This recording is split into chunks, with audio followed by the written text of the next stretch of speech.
Assalamualaikum warahmatullahi wabarakatuh.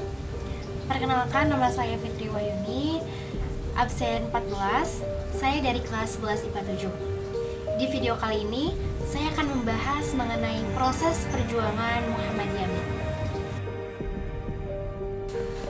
Profesor Muhammad Yamin dilahirkan di Sawalunto, Sumatera Barat pada tanggal 23 Agustus 1903.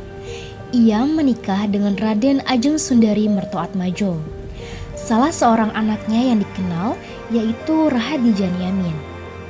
Moh Yamin meninggal di Jakarta pada tanggal 17 Oktober 1962 pada umur 59 tahun. Pendidikan yang sempat diterima oleh Muhammad Yamin antara lain yang pertama, Hulan's Island Schools atau HIS di Palembang, tercatat sebagai peserta kursus pada Lembaga Pendidikan Peternakan dan Pertanian di Cisarua, Bogor. Yang kedua, ada Algeman Middlebury Schools, AMS, atau Sekolah Menengah Umum di Jogja dan HIS di Jakarta.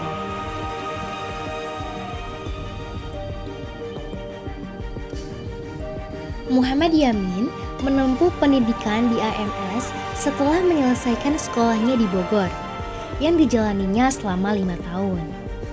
Studi di AMS Jogja sebetulnya merupakan persiapannya untuk mempelajari kesusastraan Timur di Universitas Leiden, Belanda.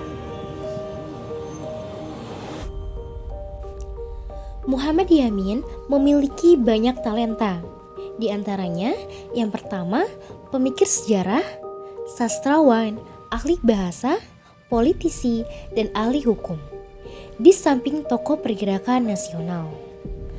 Ia juga menguasai perundang-undangan serta ikut menata bidang pendidikan dan keguruan.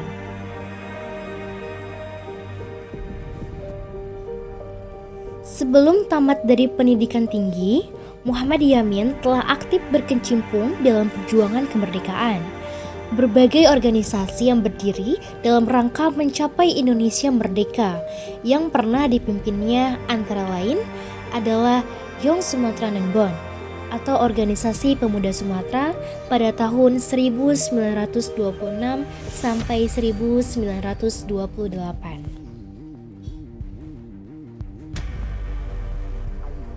Pada tahun 1938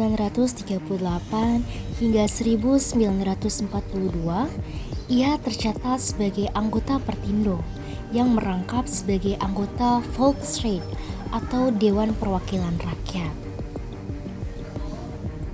Ia pernah menjadi menteri yang mengurus bidang pendidikan dan mendirikan Perguruan Tinggi Pendidikan Guru atau PTPG di Bandung, Malang, dan Batu Sangkar. Ia juga terlibat dalam penyusunan Undang-Undang Dasar 1945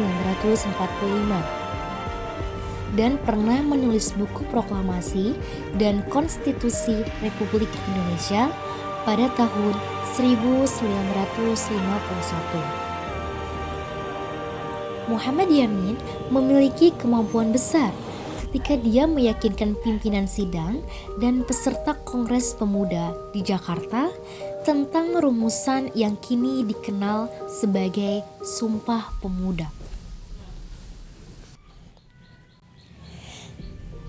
Menjelang proklamasi, Muhammad Yamin terlibat aktif dalam BPU PKI pada tanggal 29 Mei 1945.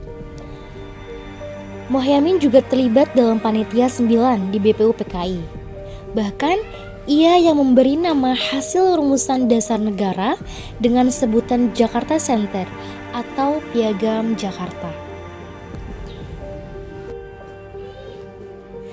Setelah kemerdekaan Indonesia terwujud, jabatan-jabatan yang pernah dipangku Muhammad Yamin dalam pemerintahan Indonesia antara lain sebagai berikut. Yang pertama, sebagai Menteri Kehakiman pada tahun 1951.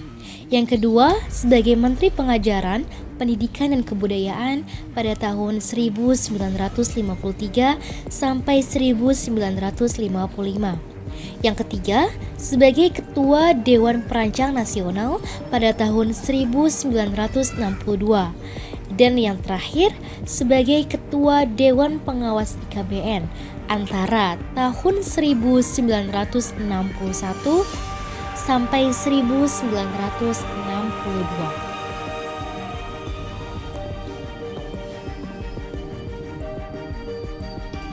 Hikmah yang dapat kita ambil dari proses perjuangan Muhammad Yamin adalah kita sebagai generasi muda atau kita sebagai pelajar seharusnya mempunyai semangat yang sama, yaitu semangat untuk menuntut ilmu, bersikap jujur, dan amanah untuk mengerjakan segala sesuatu. Serta kita harus bersungguh-sungguh untuk menggapai cita-cita kita apa yang diinginkan. Jika semua perilaku Muhammad Yamin kita teladani, maka Indonesia akan mempunyai generasi muda yang emas.